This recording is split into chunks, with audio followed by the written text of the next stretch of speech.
친부와 계모의 핫택 속에 숨진 신원영 군을 야산에서 찾은 지 일주일 정도밖에 지나지 않았습니다.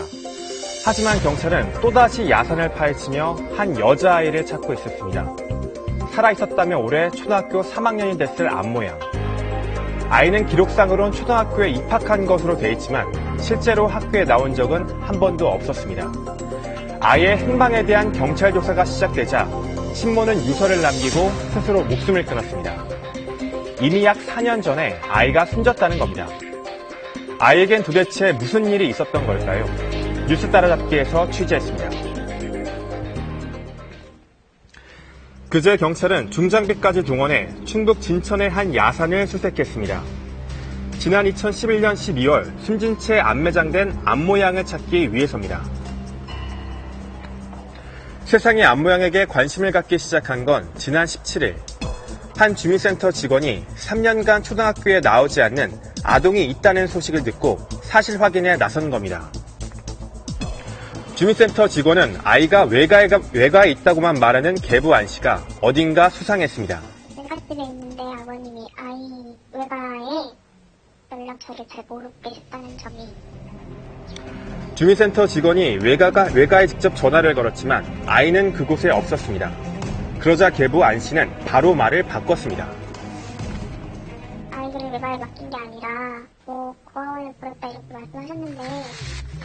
주민센터 직원은 계부 안 씨를 경찰에 신고했고 안 씨는 아이의 친모인 한 씨와 함께 아동 유기 혐의로 경찰 조사를 받게 됩니다. 계부가 친모에 승낙 없이 일방적으로다가 그 평택 고아원 부분에 유기했다. 그렇게 둘이 일관되게 진술을 해서 친부하고 같이 현장을 같이 가서 편부하고 확인해 보니까 그 진술하고 좀 일치되지 않는 부분이 나타나서 진술의 모순점을 발견하고 추가 조사를 하기로 한 경찰. 그런데 생각지 못했던 곳에서 문제가 발생했습니다. 먼저 집에 돌아갔던 친모 한 씨가 연락이 두절된 겁니다. 21시에 계부하고 같이 사는 집을 같이 방문을 해보니까 3살짜리 딸은 다른 방에다가 이렇게 옮겨놓고 친모가 방에 연탄불을 피워놓고서 그렇게 자살을 시도한 상태였습니다. 그렇게 스스로 목숨을 끊은 친모 한 씨. 그녀는 왜 이런 선택을 한 걸까? 현장에서 발견된 유서엔 충격적인 사실이 담겨 있었습니다. 유서 내용은 이제 정말 죽이고 싶지 않았는데 죄송하다 이런 부분이 나타났습니다. 가족에게 미안하다. 나 때문에 우리 아이가 죽었다는 믿기 힘든 내용이 담겨 있던 겁니다. 경찰은 남편 안 씨를 추궁한 끝에 사건의 전말을 들을 수 있었습니다.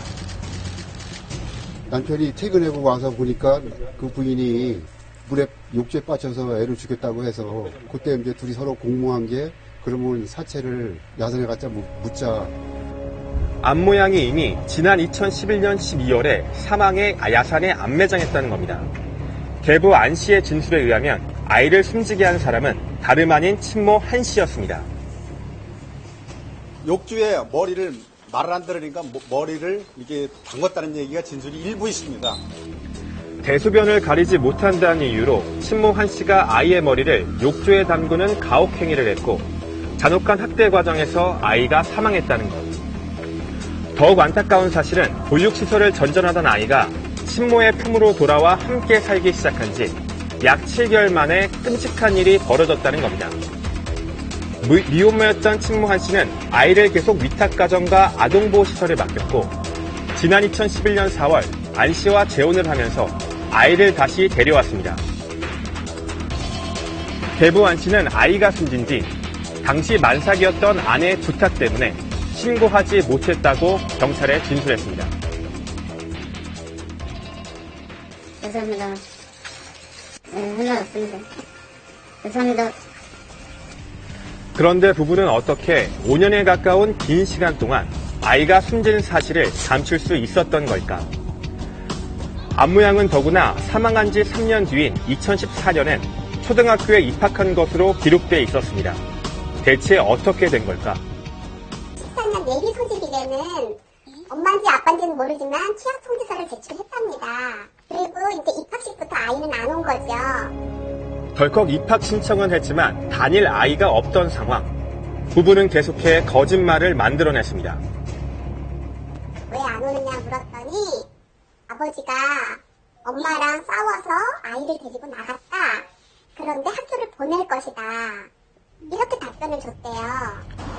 그 후로 출석을 독려하는 전화와 문자 메시지, 게다가 내용 증명까지 발송했지만 부부는 묵묵부답. 보다 못한 담임교사가 가정 방문을 제안하자 부부는 홈스쿨링을 하겠다고 학교 측에 통보했습니다. 학교 측은 더 이상의 별다른 조치 없이 아이를 정원의 관리 대상으로 분류했고 앞모양은 서류에만 존재하는 아이로 그렇게 세상에서 잊혀졌습니다.